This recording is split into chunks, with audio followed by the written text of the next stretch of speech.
7টি রাজনৈতিক দল ও একটি সংগঠনের প্রতিনিধিদের সাথে বৈঠকে প্রধান উপদেষ্টা বলেছেন, নির্বাচন নিয়ে কোনো ষড়যন্ত্র বা অপচেষ্টা সহ্য করা হবে না।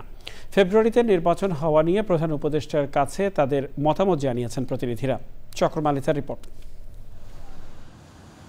বর্তমান রাজনৈতিক পরিস্থিতি এবং ফেব্রুয়ারিতে নির্বাচন নিয়ে আলোচনার ধারাবাহিকতায় প্রধান উপদেষ্টা প্রফেসর মোহাম্মদ ইউনূস বৈঠক করলেন এবি পার্টি, নাগরিক ঐক্য, গণসংহতি আন্দোলন, গণ অধিকার পরিষদ, এলডিপি, ইসলামী আন্দোলন বাংলাদেশ, জাতীয় গণফ্রন্ট এবং হেফাজতে ইসলাম বাংলাদেশের প্রতিনিধিদের সাথে।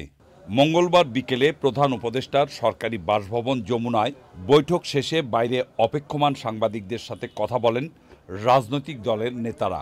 এই সংস্কার বিচার ছাড়া একটা সুষ্ঠু সঠিক নির্বাচন হবে না। নির্বাচনের মাধ্যমে নির্বাচিত প্রতিনিধিরাই দেশ শাসন করবেন। আওয়ামী ফ্যাসিবাদী সরকারের যারা দোসর, সন্ত্রাসী, ক্রিমিনাল, তাদেরকে চিহ্নিত করে গ্রেফতার করুন। গণপরিষদের দাবি যারা করছেন, এখানে যেহেতু নতুন সংবিধান লেখা নিয়ে কোনো ঐকমত্য হয়নি, সেটাও আসলে খুব এখানে কার্যকর হওয়ার জন্য কোনো বাস্তবতা তৈরি করেন। নির্বাচনের ব্যাপারে যেই দূরত্বগুলো আছে, যেই প্রশ্নগুলো আছে, এইগুলো উনি সবাইকে অনুরোধ করেছেন আপনারা স্যাক্রিফাইস করেও আস্তে আস্তে একটা ঐক্যমত্যের জায়গায় পৌঁছার জন্য। সরকারের পক্ষ থেকে যদি আমাদেরকে স্পষ্ট করেন যে আপনারা কোন পদ্ধতিতে নির্বাচন করতে চান, তাহলে কিন্তু এই ধোঁয়াশা কেটে যায়। পরে বৈঠক নিয়ে সরকারের বক্তব্য উপস্থাপন করেন প্রধান উপদেষ্টার প্রেস সচিব। যারা অন্তর্বর্তীকালীন সরকারকে নির্বাচন পর্যন্ত পৌঁছাতে দিতে চায় না, তারা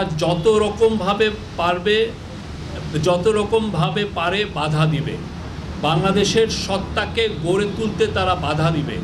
তারা সর্বোচ্চ চেষ্টা করবে নির্বাচন বানচাল করার। এই জন্য আমাদের আরও সতর্ক হতে হবে। আমাদের চেষ্টা হবে নির্বাচন করার, এবং নির্বাচন ফেব্রুয়ারির প্রথমার্ধে অনুষ্ঠিত হবে। প্রেস সচিব জানান, নুরুল হক নূরের উপর হামলার ঘটনায় এক সদস্যের বিচার বিভাগীয় তদন্ত কমিটি গঠন করা হয়েছে। তাকে উন্নত চিকিৎসার জন্য বিদেশে পাঠানোর সিদ্ধান্ত নিয়েছে সরকার।